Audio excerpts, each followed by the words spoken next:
And I want to say this about Detroit too. Boy, was they scared of the Chiefs. They were playing scared. Specifically on offense on that first drive. It was like all those trick plays. They had like 3 or 4 trick plays. It was a hook and ladder. It was a reverse, and then the pass to Jared Goff that ultimately got called back because they don't know the rule books, and that's a good coaching thing right there. That's why the Chiefs are a superior football team. A prime example right there. You look at the Jacksonville game last week where the Chiefs knew the damn rule book better than the referees did. Certainly better than any of us at home because on the Travis Kelsey touchdown, where JuJu went up, engaged with the defender, and what you can do within 1 yard, and the refs threw the flag. Meanwhile, Mahomes and Kelsey and them telling, no, no, we can do that. We can engage within 1 yard. It's within 1 yard. Of course, they picked the flag up. Chiefs get the touchdown. Look at the Lions game. Detroit tried to pull that bullshit off, try to do some trickery, but they didn't read the rule book all the way through.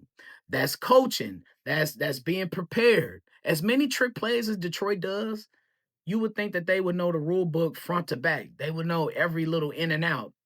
But just poor execution and poor coaching by Detroit, which is why they didn't get that touchdown there. But yeah, man, it was like playing a kid on Madden. Them little Detroit Lions on that first drive with all the trickery and all the bullshit, man. Um, so a couple things that concerns me with the defense, but I think everybody played well.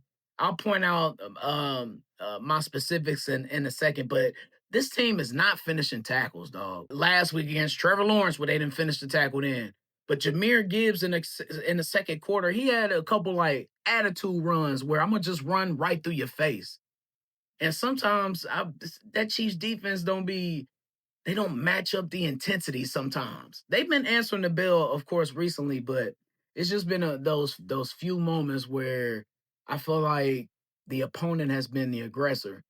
Um, and another thing that I was looking at is Nick Bolton still being a liability in pass coverage.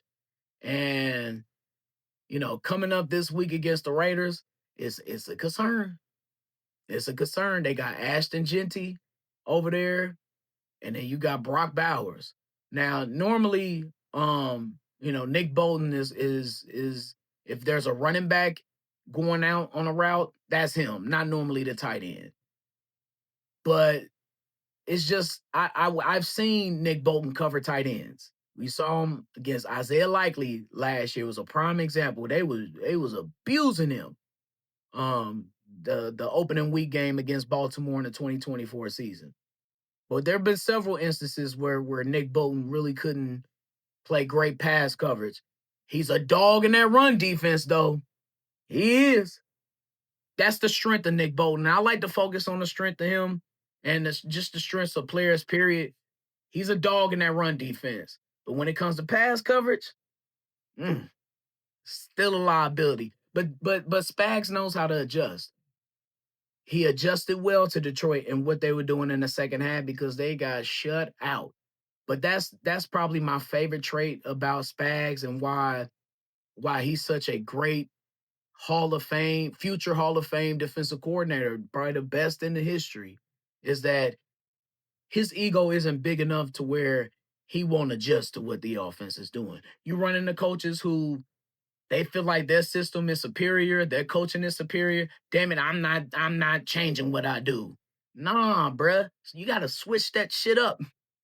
This is what gamesmanship is all about, and it stems from a little bit of lack of respect for your opponent. But the Chiefs just always have done a great job of respecting their opponent, probably showing a little bit too much respect sometimes. Couple players that stood out to me: Noah Williams. He continues to be a dog, and this is why you see Trent McDuffie on the inside a little more. Because now the Chiefs are showing more confidence in Noah Williams, although he didn't get a lot of snaps last week in Jacksonville, and they got criticized for that. But you notice the defense played a little better when he got more snaps against the Lions for sure. Leo Chanel, man, he probably the biggest pound for pound, the biggest, most physical, fast, short tackler we got on the team, and I love his game. I knew he was a big physical dude, but I just did not know he was as fast as he is. It might be that Arrowhead turf. He was out there making plays against the Lions, and you remember the interception he had against the Ravens 2 weeks ago at Arrowhead. But it's interesting to see how Spags plays him. They put him everywhere. I've seen Leo Chenal at edge, middle linebacker, outside linebacker, and most recently, he was playing three tech. I beg your pardon? He was playing D tackle against that big ass Detroit Lions defensive line. Now, is that due to the lack of interior linemen that the Chiefs have? They should have never gotten rid of Mike Pennell. Shouldn't have done that at all. But is it that or just Spags just doing some weird shit? I don't know. I'm for it because I feel like Leo Chenal can play almost anywhere on the field or in the front seven, front six, or whatever. But I love the fact that Spaz kind of used Leo Chenal as this ubiquitous chess piece on the board. Harrison Butker. We got to keep talking about this. This conversation needs to keep happening. I brought it up weeks ago on the pod. It's been a concern of mine since the beginning of the season, and it's an issue, y'all. He's just not the same player.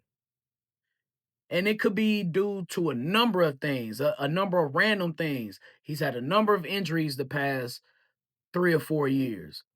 He's getting older. This is what, 9th year in the league now? 8th, 9th year for Harrison Butker. He's 31 years old. And the new line of kickers that are coming out,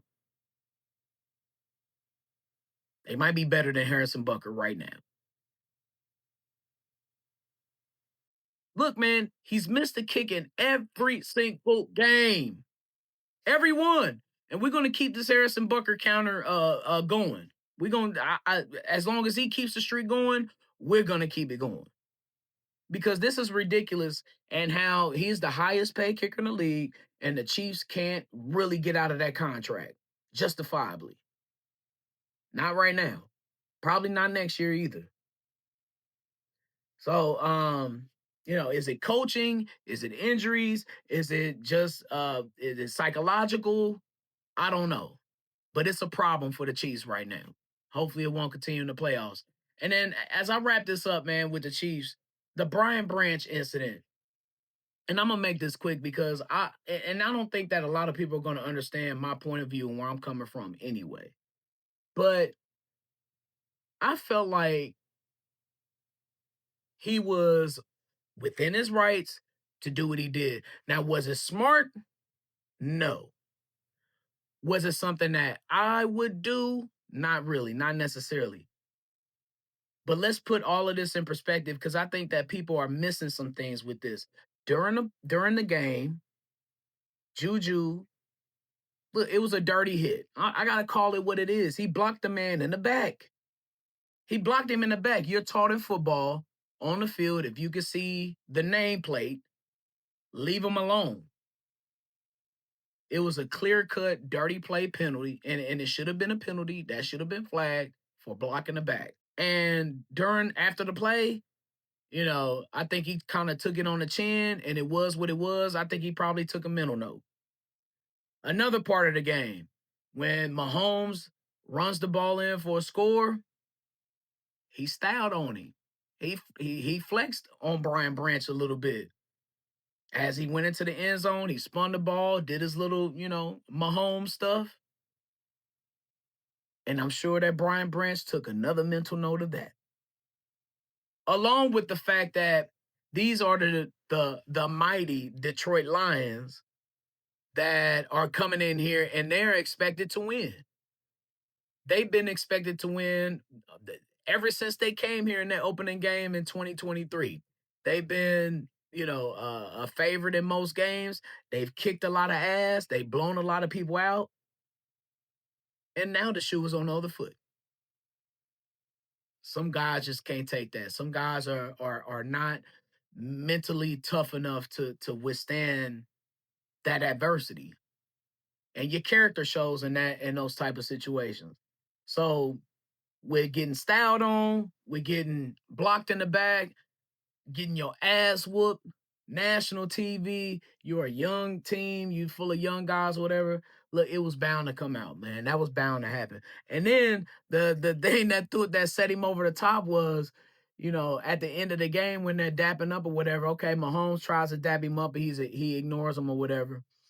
I don't know what Pacheco was saying to him, but I'm pretty sure it's nothing demeaning, or I'm sure it's to, maybe diffuse or uplift him or something. But we know how Juju is. Juju is a big goofy dude that likes to play around, and he on TikTok, and he likes to have these moments, and and all of that type stuff. You know what I'm saying? It's always something goofy with Juju.